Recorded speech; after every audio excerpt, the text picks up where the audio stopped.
नमस्कार दोस्तों, हमारे चैनल पर आपका स्वागत है। तो आज हम सेक्शन 8 NI में देखने वाले हैं।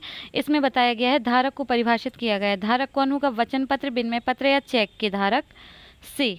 वचन पत्र, विनिमय पत्र या चेक के धारक से अभिप्रेत है, मतलब उसी व्यक्ति को कहेंगे जो स्वयं अपने नाम से उस पर कब्जा रखने का और उस पर शुद्ध रकम उसके पक्षकारों के प्राप्त करने का, वसूल करने का हकदार होता है। मतलब यदि कोई वचन पत्र है जिसके लिए लिखा जाता है ए को बी के पैसे देने थे, तो ए ने वचन पत्र लिखा कि मैं आपको 500 रुपये, बी से 500 रुपये लिए थे, तो ए वचन पत्र लिखता है मैं आपको 500 रुपये देने के लिए लायबल हूँ। हस्ताक्षर करता है, लिखित करता है बिना शर्त के साथ, ऐसा धारा 4 के तहत ऐसा वो लिखित करता है। विनिमय पत्र ऐसा है कि कहाँ बताया गया है? 5 में बताया गया है। जिसे पैसे लेने थे तो बी क्या करता है? ए से कहता है कि तुम मुझे या मेरे बताए किसी अन्य व्यक्ति को, जैसे बी बताएगा उसको तुम पैसा दे देना, ऐसा विनिमय पत्र में वह आदेश देता है। और चेक को हमने देखा है धारा 6 में, ठीक है। चेक हमेशा मांग पर दे लिखित होती है। तो इन तीनों चीज़ों को, जो धारा 4, 5 और 6, इनमें जो इन धाराओं में जो परिभाषित की गई हैं, इनको जो भी रखने का, जो भी लेने का, पैसा लेने का, ऐसा धारा 4 के तहत जो भी पैसा लेने का अधिकार रखता है, वचन पत्र लेने का अधिकार रखता है, जिसने पैसे दिए होंगे, बी ने यहाँ पैसे दिए थे तो वचन पत्र ये रखने का अधिकारी है ना। वचन पत्र इसे दिया जाएगा, ए देगा। विनिमय पत्र इसको दे दिया जाएगा, बी दे देता है, ठीक है। तो ये है कि बी ऐसा व्यक्ति है, मतलब जिसके पास भी वह ऐसा पैसा होना चाहिए। ये क्या कर देता है? या तो चेक दे देता है बी को।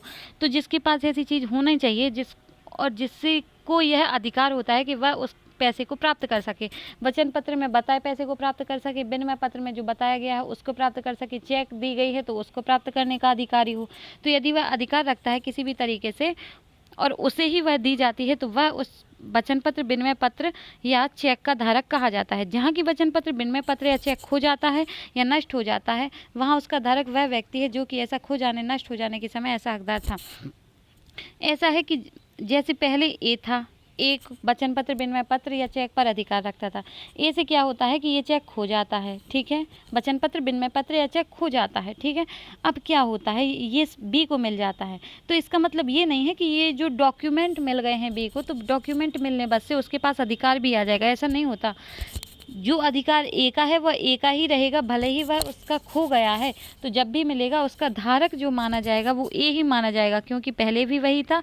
खो भले ही गया है वह उसका हो जाता है। जैसे आपका फ़ोन है, आपका फ़ोन आपके पास है, आपने उसको पैसे देकर ख़रीदा है, ठीक है, तो आप उसके धारक हो जाएंगे। आपसे भले ही वो फ़ोन खो जाता है, तो जिस व्यक्ति को मिलता है तो इसका मतलब ये तो है नहीं कि वह उसका धारक हो जाएगा, वह उसका स्वामी हो जाएगा, ऐसा तो नहीं होता ना। वह फ़ोन आपका ही रहेगा। सेम ऐसे ही यहाँ पर कंडीशन एप्लीकेबल होती हैं। आई होप आपको समझ में आया होगा। धारक को हम पढ़ चुके हैं, तो आज के लिए सिर्फ इतना ही। अगले वीडियो में देखेंगे। यदि कोई प्रॉब्लम आती है तो आप पूछ सकते हैं। Thank you, bye bye.